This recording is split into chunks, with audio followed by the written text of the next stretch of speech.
വാതിക്കൽ നിന്ന് വരുന്ന വാഹനങ്ങളൊക്കെ കാണണം, അത് ഓടുന്നത്. അങ്ങനെ അനങ്ങാതെ അത് നോക്കി നിന്നോളൂ. ഇങ്ങനെ വായിൽ മൂക്കിലൊക്കെ ഇടയ്ക്ക് ഇങ്ങനെ വരുന്നത് നമ്മൾ പറയുമ്പോൾ അത് പതുക്കെ താഴെടുക്കും. അങ്ങനെ ക്ലാസ്സിൽ മുഴുവൻ കിടന്നോടും. ഞാനിങ്ങനെയാണ്. അപ്പം എനിക്ക് കുഞ്ഞിൻ്റെ കൂടെ ഓടാൻ പറ്റത്തില്ല. ബാക്കിയുള്ള ടീച്ചേഴ്സിന് മുഴുവൻ എക്സസൈസാണ്, ആളുടെ ഒപ്പം ഓട്ടമാണ്. പിന്നെ കുറേ ഫ്രണ്ട്സ് ഉണ്ട് ക്ലാസ്സിൽ, അവരാണ് കുഞ്ഞിനെ മാനേജ് ചെയ്യുന്നത്. ഇപ്പോൾ സാറ് പറഞ്ഞതുപോലെ വലിയ ആൾക്കാരുടെ മനസ്സല്ല കുഞ്ഞുങ്ങൾക്ക്, അവർ ഏറ്റെടുക്കുന്ന ഒരു കാര്യം.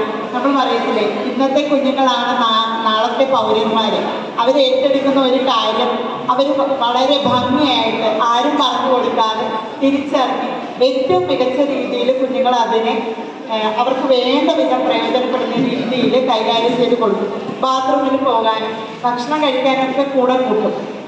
ആൾ 2ാം ക്ലാസ് വെച്ച് ഫുഡൊന്നും കഴിക്കത്തില്ല. രാവിലെ അമ്മ ഉണ്ടാക്കി കൊടുക്കുന്ന ഒരു ദോശമല്ല കഷ്ടപ്പെട്ട് കഴിച്ചാലായി ഒരു പാക്കറ്റിൽ എന്തെങ്കിലും അമ്മയെ കൊണ്ട് വഴക്കിട്ട് അതാണ് എടുക്കുന്നത്. പാത്രത്തിലാക്കുന്ന ഫുഡാണ് കൊണ്ടുവരുന്നത്. ഇത് കൊണ്ടുവന്ന് അങ്ങനെ ഇരിക്കും. അങ്ങനെ ഒരാഴ്ച കഴിഞ്ഞപ്പോഴേക്കും എനിക്ക് ക്ലാസ്സിൽ ചോറ് കൊണ്ടുതരും. അപ്പോൾ ഒരു ദിവസം ആക്കിത്തിന് എരിവൊക്കെയുള്ള സംഭവമാണ് ഇഷ്ടം. സ്കൂളിൽ ഒരു ദിവസം കിഴങ്ങ് മെഴുക്ക് വരട്ടിയും മോര് കറിയായിരുന്നു. ആ ദിവസം ഞാൻ ചോറെടുത്ത് എൻ്റെ പാത്രത്തിൽ ഒരു ഉരുള എടുത്ത് എൻ്റെ കൂടെ പിടിച്ചിരുത്തി അടങ്ങിയിരിക്കത്തില്ലെങ്കിൽ ചാടും, ഇങ്ങനെ ബൗൺസ് ചെയ്യും. അപ്പം ആ പിടിച്ച് ഞാൻ അവിടെ അങ്ങനെ ഇഷ്ടമല്ല, പാർക്കല്ല. അപ്പോൾ എൻ്റെ ചെയറായിട്ട് കഴിവുള്ളത് ഞാൻ അതിനിങ്ങനെ കൂടെ പിടിച്ചോടെ ഇരുത്തിയിരിക്കുക. അപ്പോൾ ആൾ ഒരു പിടി ചോറ് വാരി കൊടുത്തപ്പോഴത്തേക്ക് കുറച്ച് കഴിച്ച് എൻ്റെ പാത്രത്തിലേക്ക് തുപ്പിയിട്ടു.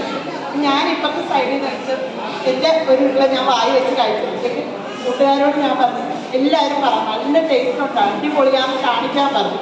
ഭയങ്കര രുചികരമായി കഴിക്കുന്നത് പോലെ അത് സത്യത്തിൽ അതിന് നല്ല ടേസ്റ്റ് ഉണ്ട് അന്നത്തെ ഫുഡിന്. എല്ലാവരും കഴിച്ചപ്പോൾ ആൾ കഴിച്ചു ഒരു 3-4 പിടി ചോറ് കഴിച്ചു. അന്നാണ് അമ്മയ്ക്ക് വളരെ സന്തോഷമാകുന്നത്. അമ്മ 1:30 ആകുമ്പോൾ വരും. അപ്പം ഞങ്ങൾ ഉണ്ണുന്നത് കണ്ടാ വരും.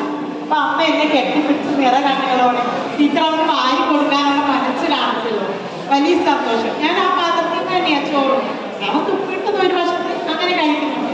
എനിക്കൊരു മകളാണല്ലോ, അവളും ഇതും ഒക്കെ എൻ്റെ ഒരേപോലെയുള്ള മക്കളാണ്. പക്ഷെ ഇപ്പം അതിൽ ക്ലാസ്സിൽ അടങ്ങിയിരിക്കും. 6ാം ക്ലാസ്സിലാണ് പഠിക്കുന്നത്. നല്ല കുട്ടിയായിട്ട് അടങ്ങിയിരിക്കും. സ്കൂളിൽ ഓടാറില്ല.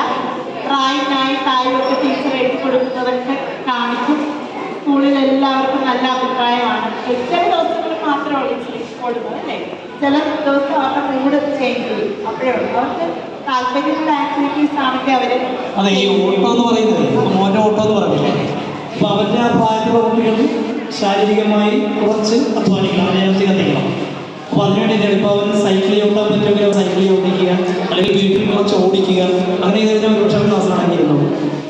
കാര്യം അവൻ്റെ എനർജി കത്തി മാറണം. അവൻ്റെ മാത്രമല്ല ഫിസിക്കലി എൻഗേജഡ് ആക്കുക എന്നുള്ളത് ഈ മസിൽസും ജോയിൻസിനെയും എൻഗേജഡ് ആക്കുക എന്നതിനായിട്ട് ഓട്ടിസക്കാരായിട്ടുള്ള കുട്ടികളുടെ ഒരു അത്യാവശ്യമായ ഒരു കാര്യമാണ്.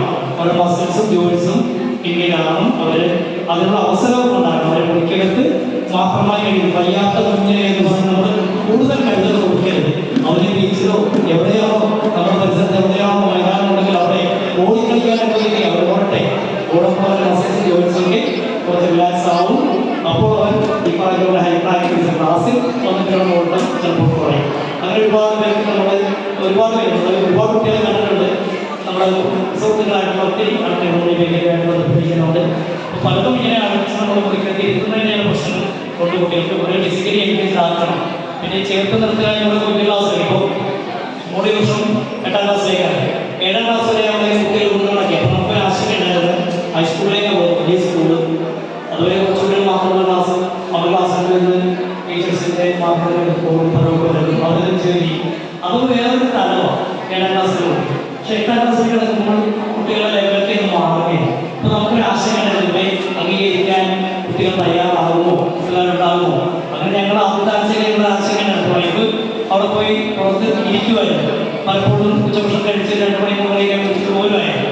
അപ്പോൾ അത് ഞങ്ങൾ കഴിഞ്ഞ ദിവസമാണ് പറഞ്ഞു, കുട്ടികൾ ഞങ്ങളുടെ ആൻറ്റിക്ക് വീട്ടുകാർ പണിയൊക്കെ ഉള്ളതല്ലേ, എന്തിനാണ് വന്നിരിക്കുന്നത്, അവളെ ഞങ്ങൾ നോക്കിക്കോളാം എന്ന് പറഞ്ഞിട്ട് 3-4 കുട്ടികൾ മുന്നോട്ട് വരികയാണ്. അവർ ചേർത്ത് നിർത്താൻ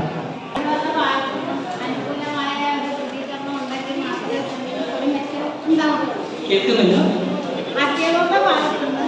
അനുകൂലമായ ഒരു നടപടി ഉണ്ടെങ്കിൽ മാത്രമേ നമ്മുടെ കുഞ്ഞുങ്ങൾക്ക് ഒരു വ്യത്യാസം ഉണ്ടാവൂ. പക്ഷേ എല്ലാ അധ്യാപകരും ഒരുപോലല്ല. അതെ. ഒരുപാട് വ്യത്യാസമുണ്ട്. അപ്പോൾ ആ കുറേ ചില ചില പാർട്ടികൾ ഒരുപാട് ദുരിതങ്ങൾ അനുഭവിക്കുന്നുണ്ട്. രാവിലെ എൻ്റെ ഉള്ളവർക്ക് എൻ്റെ കുഞ്ഞിനെ കൊണ്ട് പോയിട്ട് അവിടുന്ന് സ്കൂളിൽ കൊണ്ടാക്കി ഉച്ചയ്ക്ക് ഞാൻ അവിടെ കൊടുക്കാൻ ചെല്ലണം. അത് എന്നെ സംബന്ധിച്ച് ഇപ്പോൾ ഫോട്ടോ എടുക്കുന്നത് എവിടെയോ പഠിക്കുന്നത് ഇപ്പോൾ കളം കൊടുക്കുന്നത് ഫോട്ടോ എടുക്കുന്ന സംവിധാനം ഉള്ളതുകൊണ്ട് 1:30 കറക്റ്റ് ആകുമ്പോൾ ഞാൻ അവിടെ ചെന്നിരിക്കണം. ഇല്ലേ എൻ്റെ അന്നത്തെ പണിയുടെ പൈസ പോയി.